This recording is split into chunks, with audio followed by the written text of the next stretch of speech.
अस्सलामुअलैकुम। आज हम रिफ्रेशिंग जेली शरबत बनाएंगे। सारी चीज़ें घर पर ही मौजूद होगी, कुछ भी लाना नहीं पड़ेगा बाहर से।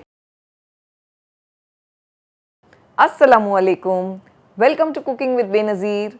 मैं बेनज़ीर हूँ और अगर आप सिंपल और आसान रेसिपीज़ ढूंढ रहे हैं तो आप बिल्कुल सही जगह पर आए हैं। 1 लीटर दूध से हम शरबत बनाने वाले हैं, तो सबसे पहले हमने लो फ्लेम करके 1 लीटर दूध को गर्म करने के लिए रख दिया। फ्लेम लो है, जब तक ये गर्म होगा हम बाकी की तैयारियां करेंगे।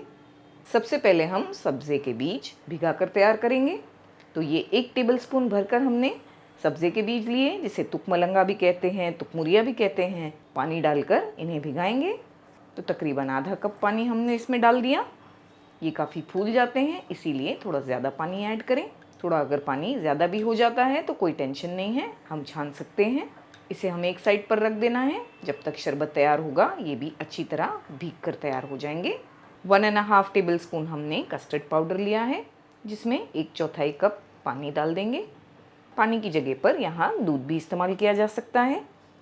अच्छी तरह से इसे भी मिक्स करके एक साइड पर रखेंगे रेडी करके। हमने यहाँ पर कुछ बादाम को छील करके स्लाइस किया है, पिस्ता भी स्लाइस किया है छील करके, और थोड़ी चिरौंजी भी ली है, जिसे चारोली भी कहा जाता है। दूध भी अच्छी तरह से बॉईल हो गया। बीच बीच में हम इसे चला भी रहे थे। शक्कर डाल देंगे। ये आधे कप के आसपास शक्कर है, 100 ग्राम शक्कर। अगर आप ज़्यादा मीठा पसंद करते हैं तो इससे ज़्यादा डाल सकते हैं। वैसे इतनी शक्कर से ये बिल्कुल परफेक्ट बनेगा, ना बहुत ज़्यादा मीठा और ना कम। चलाते हुए शक्कर को मेल्ट होने देंगे। शक्कर मेल्ट हो गई है, फ्लेम लो ही है। जो कस्टर्ड पाउडर हमने रेडी किए उसे इस तरह से एक बार चलाएं। ये ज़रूरी है क्योंकि कस्टर्ड पाउडर, कॉर्नफ्लावर, ये सारी चीज़ें नीचे बैठ जाती हैं।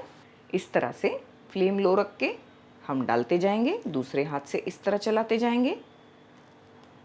ऐसा करने से इसमें लम्स नहीं बनते।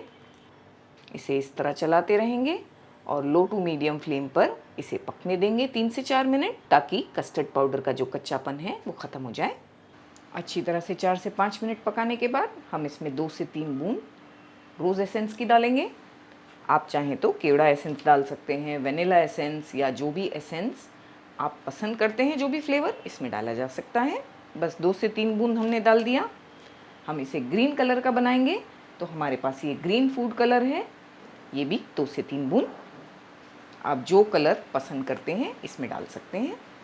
बस ये सारी चीज़ें हमने डाल दी और आप देख सकते हैं शरबत गाढ़ा भी हो गया है।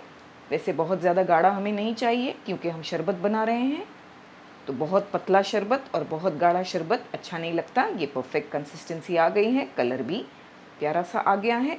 फ्लेम को बंद करके एक साइड पर ठंडा होने देंगे, इसे अलग बर्तन में निकाल कर, जब तक हम इसकी एक जेली तैयार करेंगे। एक बर्तन में हम पानी ले लेंगे 1.5 कप। 1.5 कप यानी कि 300 ml और 75 ml। फ्लेम को हमने ऑन नहीं किया है।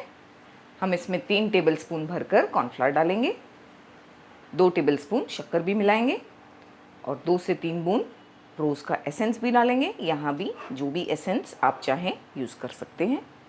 हमने फ्लेम को ऑन नहीं किया है, अभी फ्लेम ऑफ है। सारी चीज़ों को पहले हम बहुत अच्छी तरह मिलाएंगे। इस तरह से फ्लेम को हमने ऑन करके लो पर रख दिया है। लो फ्लेम पर इस तरह हम इसे चलाते रहेंगे, हमें इसे छोड़ना नहीं है। हम घर पर ही आसान तरीके से जेली बनाकर तैयार करेंगे।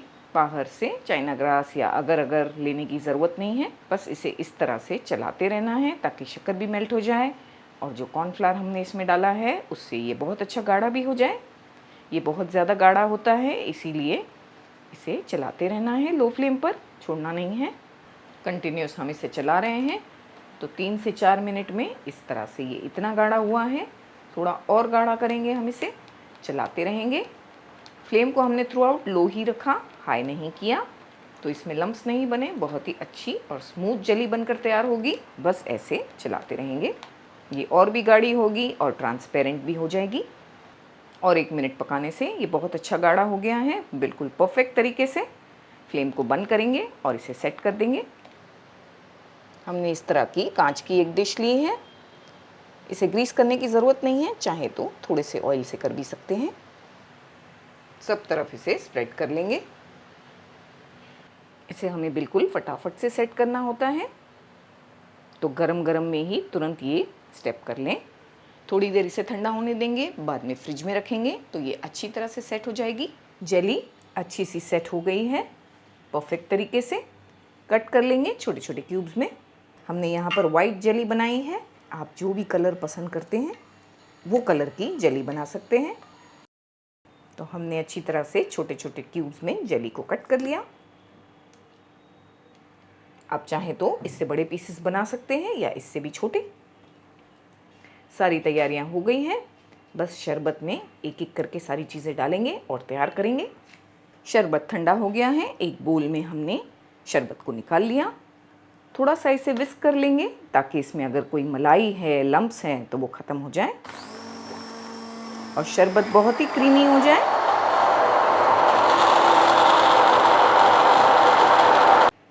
माशाल्लाह बहुत अच्छा शरबत बनकर तैयार हुआ है, बहुत ही गाढ़ा। अगर हम इसमें आइस भी डालेंगे तो भी ये ज़्यादा पतला नहीं होगा। तो इतना गाढ़ा शरबत बिल्कुल परफेक्ट है। एक एक करके सारी चीज़ें डालेंगे। सबसे पहले जेली डाल देंगे, थोड़ी हम रखेंगे गार्निशिंग के लिए। तुकमुरिया,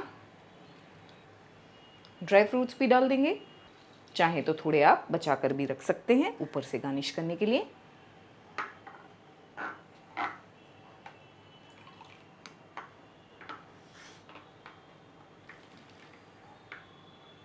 ये पॉइंट पर चाहे तो इसमें आइस क्यूब्स भी डाल सकते हैं आप।